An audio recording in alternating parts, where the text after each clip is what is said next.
Hello. The framework for the hypothesis testing in general can be applied to the regression model in the same way. So this is the general definition of the t-statistic, which is the difference in the numerator. Numerator is the difference between the estimator and the hypothesized hypothesis value, and denominator standardize the difference by the standard error of the estimator. So then we call this the t-statistic, and t-statistic can be written in our example like using beta 1 hat and beta 1 0 and standard error of beta 1 hat. So that's that. So easy, estimator is beta 1 hat, hypothesis is about beta 1 0, standard error there. So let's see. The estimator is, we know how to calculate the estimator. It is the OLS estimator, and Stata calculates this value for you if you put the data into Stata.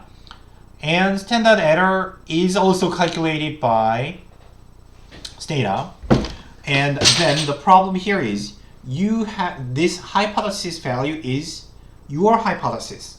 So your hypothesis it's your choice. So Stata does not know what is your hypothesis. So, but the default is, in Stata, the default is 0. The hypothesis that beta 1 equals to 0 is the default setup, and Stata calculates t-statistic based on 0 hypothesis. If you want to test different hypothesis, then you have to recalculate the t-statistic, but that's not a problem because this is your choice, so easy to calculate. And in the textbook, the authors uses some mathematical equations, but I'm going to skip that. I'll also skip this. So they acknowledge that it is nasty. Actually, it's not much. It's less complicated than it seems. I agree with this. If you are interested, and in particular, if you are considering a doctoral program, PhD degree in economics or in any relevant fields, you should study this. You should study it, but I'm not going to go deeper than this. And but I'll just tell you the points. The denominator it uses, remember the intuition behind degrees of freedom. The denominator, if you somewhere, I don't know where it is. So the denominator is n-2 because you have consumed 2 degrees of freedom when you estimate beta 0 and beta 1 from the regression model. So regression model involves 2 parameters, and they have to be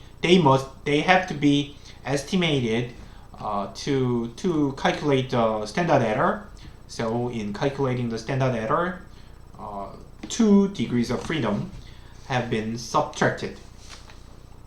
And also standard error is computed by the software, so don't worry. It would be better if you understand the formula, obviously better, but you don't need to. And also the authors also agree with that. The software has a built-in formula, so you don't need to memorize the formula. I agree with that. You don't need to memorize those formula at all. And summary. I think I get to this point too early. Anyhow, so we define the t-statistic. T-statistic, I told you how to calculate that, and its meaning is the difference between your data and your hypothesis, which is standardized. If the difference is standardized, that is the t-statistic. and you may need to calculate the p-value, or you may just compare the t-statistic with your threshold. Threshold is 1.96, and often just as a rule of thumb, just you may use as 2. So if t-statistic is greater than 2, then the difference is large. If the difference is greater than 2 standard errors, then the hypothesis has some kind of problem. Otherwise, if the difference is within 2 standard errors, then it's okay. P-value is compared with the significance level, which is the standard significance level is 5%, and also 1.96 is coming from 5%. They correspond to each other.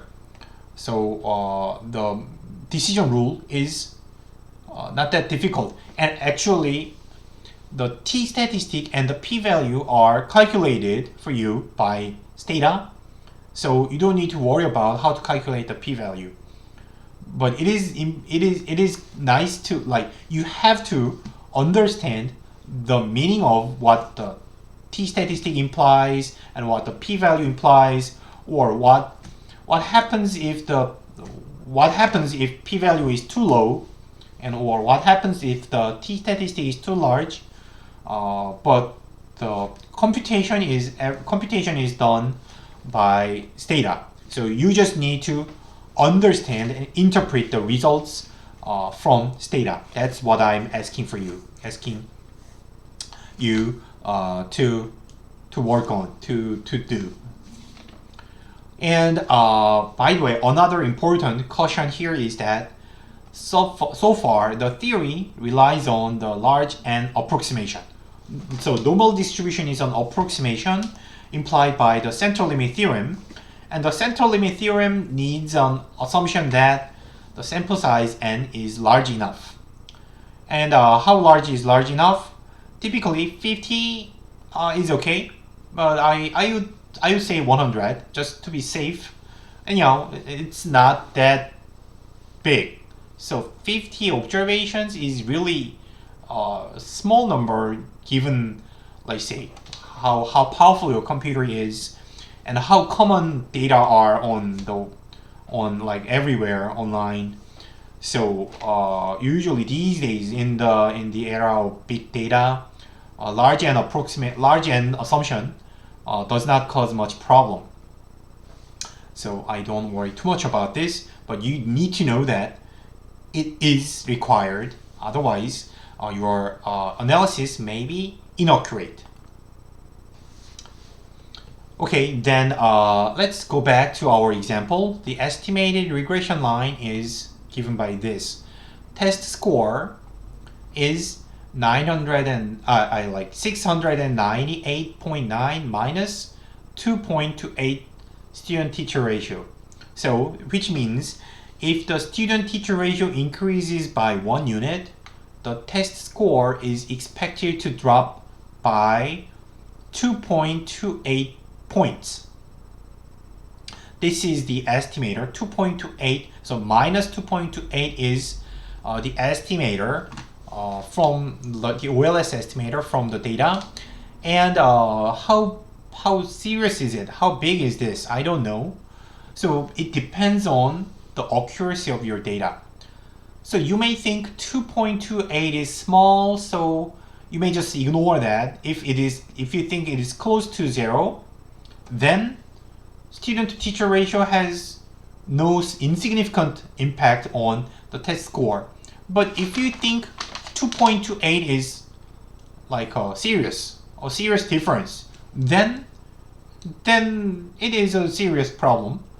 It's then how can we judge that? How can we tell whether it is significant or not? Statistically speaking, so maybe in education or in practice, in reality, I don't you need to interpret how the test score is measured. But in this course, in statistics, you have to compare this with the standard error, right? That's exactly what we do in constructing the t-statistic. when you construct a t-statistic, we use the standard error 0.52. So this is calculated by Stata. And then the difference, you believe that, suppose that your hypothesis is 0. So student to teacher ratio has 0 impact on test score. That's your hypothesis. But after estimation, you got minus 2.28. So the difference is minus 2.28, and standardize those difference to the standard error, 0.52. So then what you get here is the difference between your estimator and hypothesis is 4 times larger than the standard error. So remember, the threshold was 1.96, approximately 2, but this is much larger than that, twice larger than the threshold, which means 2.28 is quite distinct from 0, statistically. So statistically, 2.28 is different from 0, so we say it's statistically significant. Statistically significant, yes, but think about this. If the standard error was, so here, your estimation is quite accurate, so the error, kind of like what error is like expected to be around 0.52. So relative to this error, your estimator is safe, right? It like the error, such a large error does not happen that much, so it is relatively safe. Effect of error is relatively smaller than the coefficient itself. But think about, suppose that the standard error was 5.2. If the standard error was 5.2, then the story is totally different. Error could be up to 5.2, but your estimator is only 2.28. In that case, 2.28 relative to the error is a small number, and extremely speaking, like actually, then if you expect an error of 5.2, then 2.28 is a common error. It is, you can think it as an error, and then you cannot distinguish whether it is an error or an actual number. That's what we do in this setup. And like, so from Stata, what you get here is, so remember, the dependent variable is test score, and the regressor is student to teacher ratio, and coefficient is given here, approximately minus 2.28. It's more t equals further than that, and standard error is calculated this way, 0.52 as you got here. So this is all you need to calculate the t-statistic and the p-value, but kindly Stata calculate the t-statistic and p-value for you. So t-statistic is minus 4.38, which is here, and p-value is 0%. So remember, p-value is 0%, which is smaller than the significance level. No matter what significance level you choose, it should be smaller than any possible significance level. So it is very significant. So it is always different from 0. Your hypothesis that the effect is 0 is rejected at any significance level. That's the implication of this result, and how you read these numbers. Those first 4 columns can be interpreted in that way. And graphically, standard normal distribution is like this. And then if you have, so suppose that the distribution of estimation error is like this.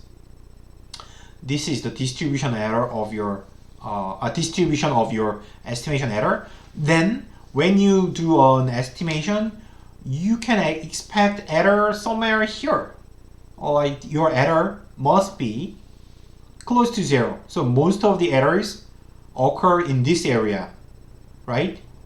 In other words, large errors are very rare. So you think it won't happen. That's not bad. And especially in our example, 4.38 is super large. It's a very, very large error. So if you calculate the probability outside of the error, it is only 0.00001 probability, which is almost almost impossible to happen. So that's why we think the difference is not an estimation error, but due to the wrong hypothesis. Okay, that's how we apply the hypothesis testing to the regression model. I'm going to continue to the confidence interval theory in the next video. See you.